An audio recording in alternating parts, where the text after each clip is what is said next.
ஒரு அழகான காட்டுல ஒரு வினோதமான சிங்கம் இருந்துச்சு. அந்த சிங்கத்துக்கு பேசத் தெரியும். ஆமா குழந்தைங்களா, அது நம்ம மாரி பேசி எல்லாரையும் ஆச்சரியப்படுத்திக்கிட்டு இருந்துச்சு. இந்த சிங்கம் ரொம்ப நல்ல சிங்கம். யாரையும் பயமுறுத்தாது. காட்டுல இருக்கிற எல்லா குட்டிப் பிராணிகளோடையும் ரொம்ப அன்பா பேசும். அதே காட்டுல இன்னொரு வினோதமான பிராணி இருந்துச்சு. அது ஒரு யானை.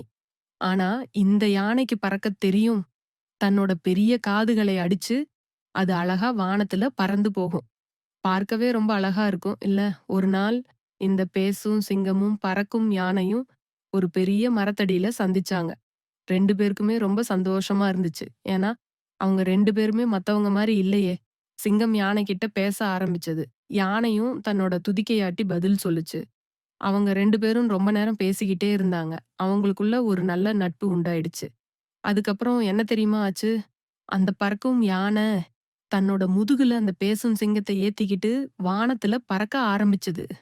சிங்கம் கீழ இருக்கிற காட்டை பார்த்து ரொம்ப சந்தோஷப்பட்டுச்சு. யானையும் சிங்கத்தோட சந்தோஷத்த பார்த்து ரொம்ப சந்தோஷமா பறந்துச்சு. அவங்க 2 பேரும் சேர்ந்து வானத்துல பறந்து புதுசு புதுசா நெறைய இடங்கள பார்த்தாங்க. சில சமயம் மேகங்களுக்குள்ள போவாங்க. சில சமயம் உயரமான மலைகளுக்கு மேல பறப்பாங்க. அவங்களோட நட்பு ரொம்ப ரொம்ப அழகா இருந்துச்சு. பாத்தீங்களா குட்டீஸ்? வித்தியாசமா இருக்கிறவங்க கூட நல்ல நண்பர்களாக இருக்க முடியும். பேசும் சிங்கமும், பறக்கும் யானையும் நமக்கு அதத்தான் சொல்லுதுங்க. இந்த கதை உங்களுக்கு பிடிச்சிருந்தா லைக் பண்ணுங்க. உங்க நண்பர்களோட ஷேர் பண்ணுங்க. இன்னும் நெறைய கதைகள் பார்க்க நம்ம சேனலுக்கு சப்ஸ்கிரைப் பண்ணுங்க.